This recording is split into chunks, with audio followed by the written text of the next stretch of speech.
I sat at the far end of the Sunday dinner table, fork halfway to my mouth, watching Rachel swipe through the listing photos on her phone.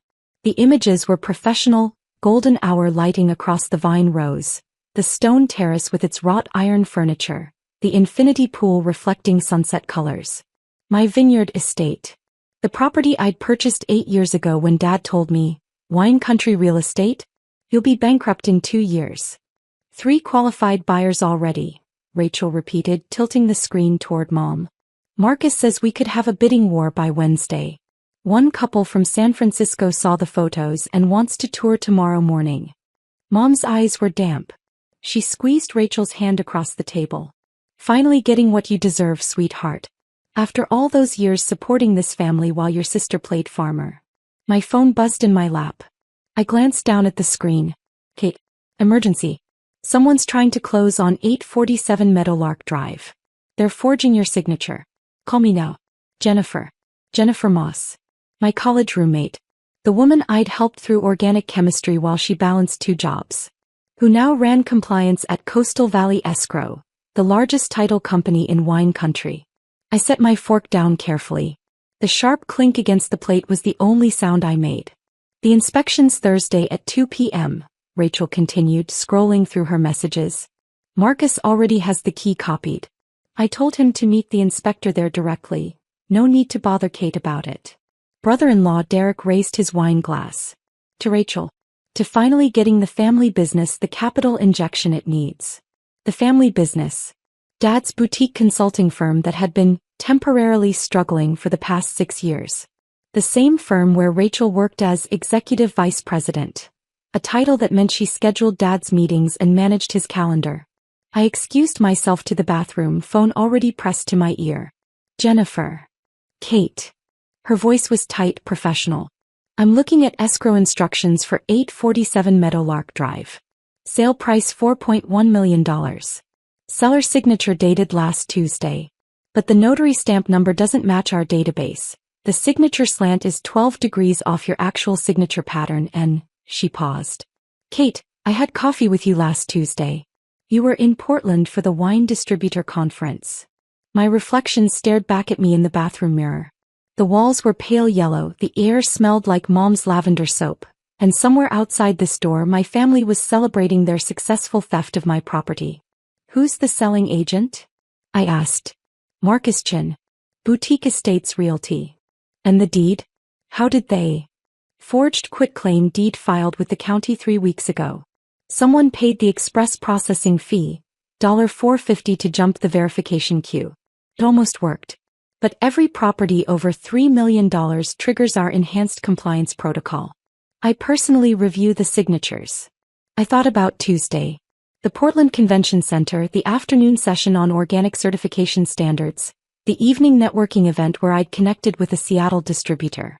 My phone's location data could prove I was 632 miles away when I allegedly signed away my property.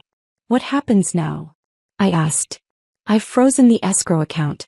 The buyer's $410,000 deposit is secured. I'm filing a fraud report with the county recorder's office and the state real estate commission. And Kate." Her voice softened slightly. "I'm sorry, but you need to call the police tonight." I returned to the dining room. Rachel was showing Dad the comparative market analysis. Glossy pages showing recent vineyard sales, price per acre calculations, projected timelines. The realtor had been thorough. This wasn't impulsive. This was planned.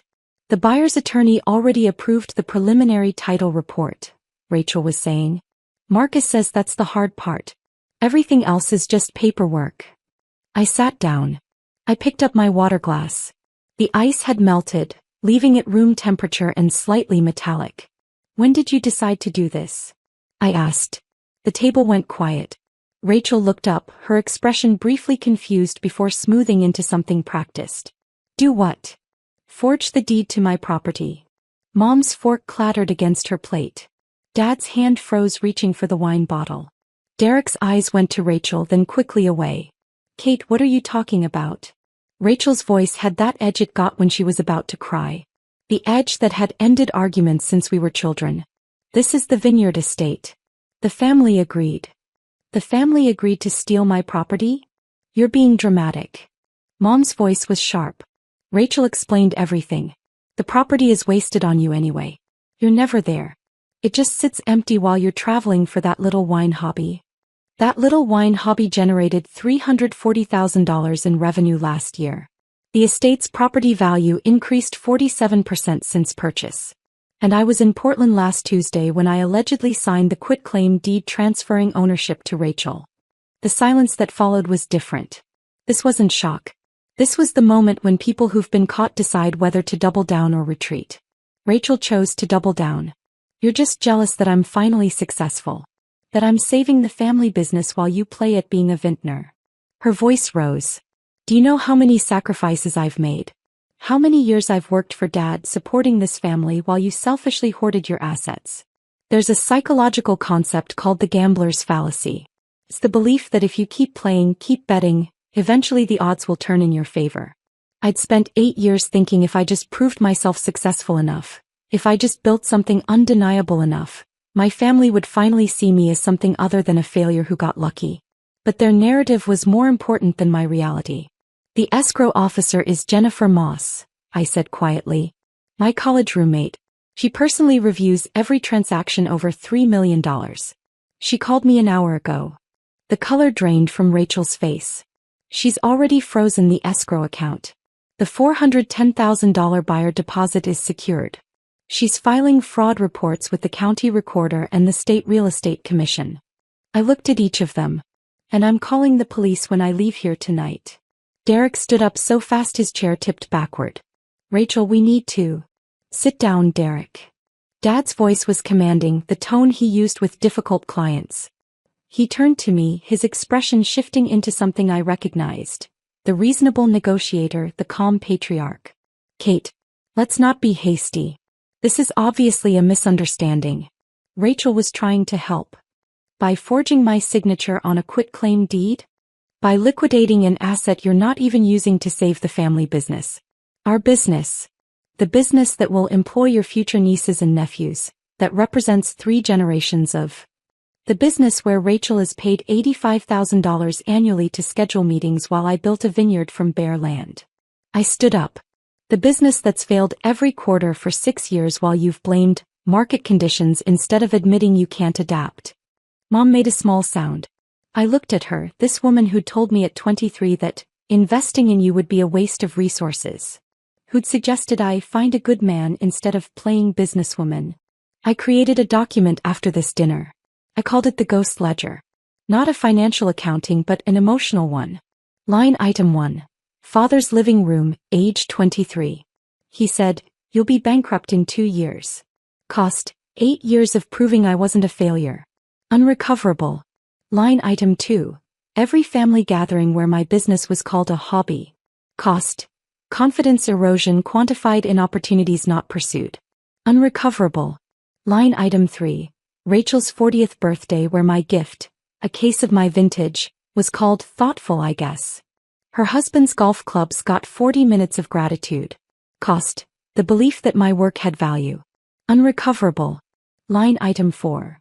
Mother asking when I'd settle down, while Rachel's calendar management job was called executive leadership. Cost, self-respect, slowly eroded. Partially recoverable through boundaries. The ghost ledger ran to 3 pages. The total wasn't in dollars. It was in dignity. The procedural justice system moved with precision. Step 1. Evidence collection.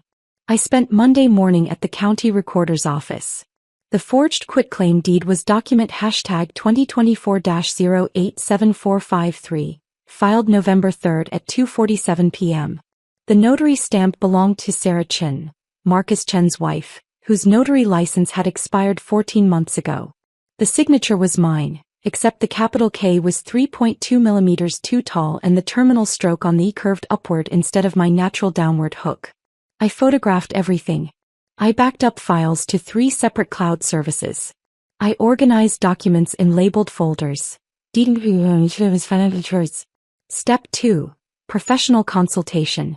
Tuesday morning I met with Patricia Huang, a real estate attorney who'd handled my original property purchase.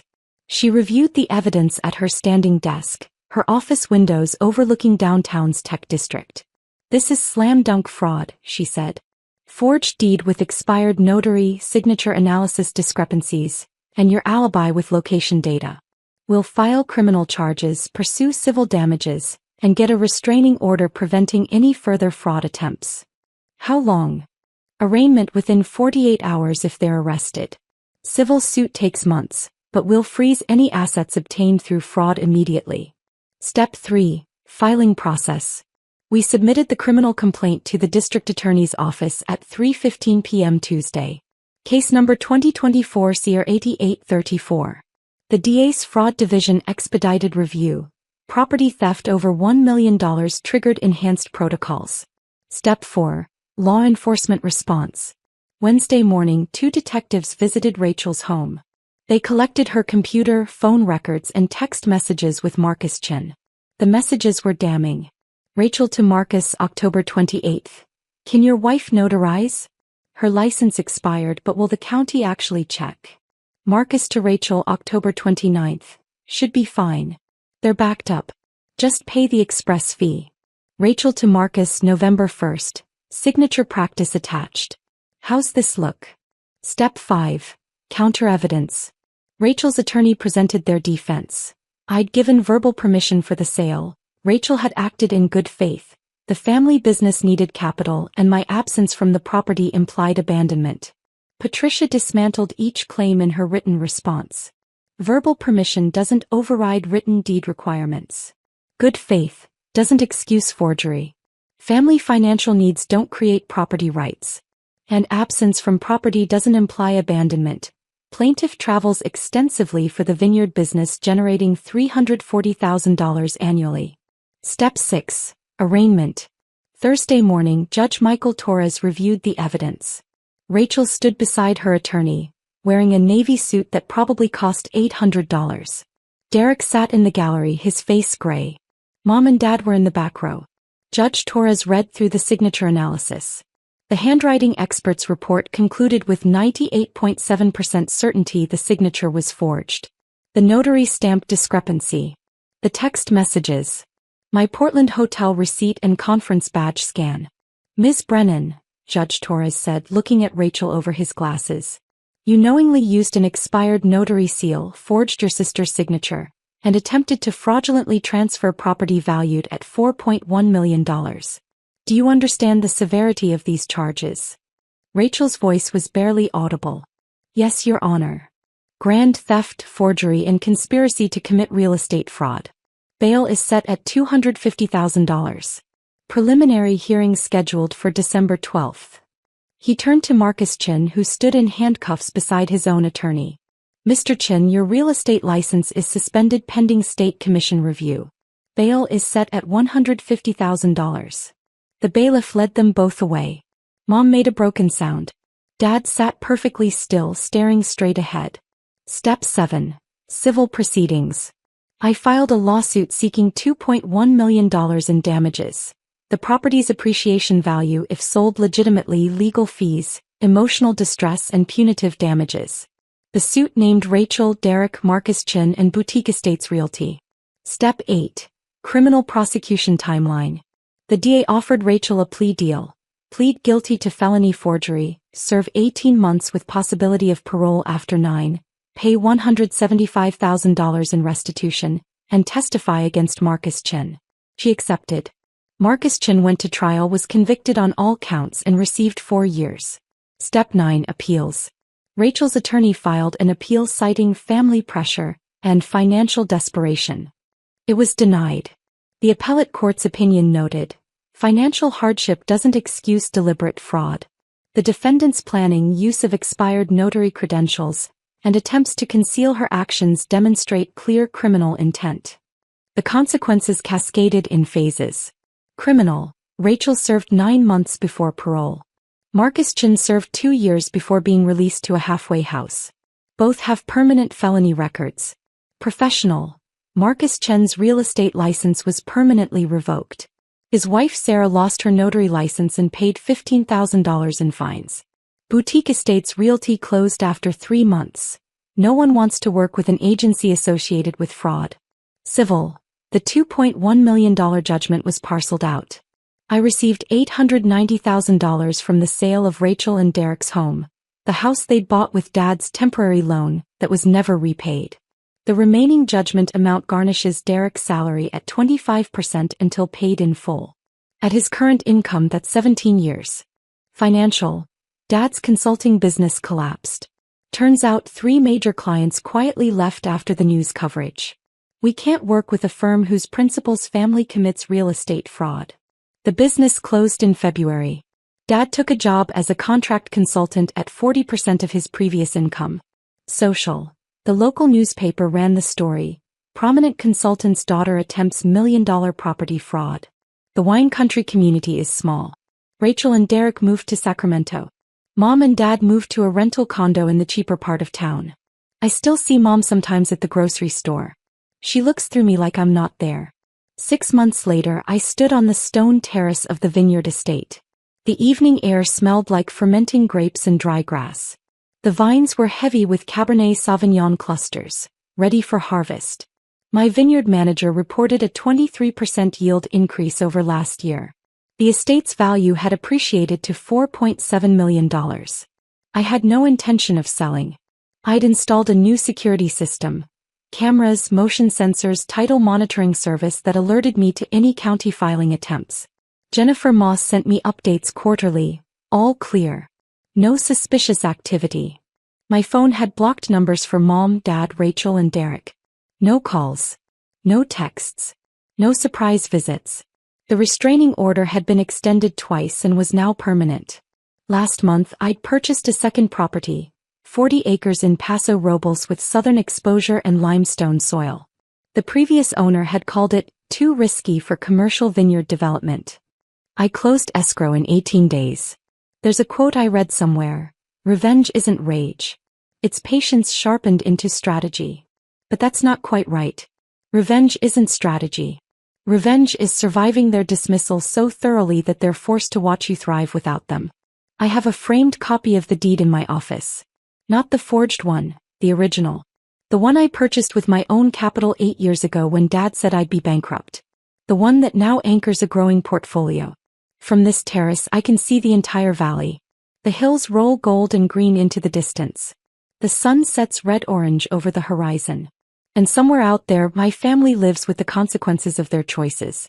I built this. I protected this. And I will never, ever share it with people who saw my success as something they deserved more than I did.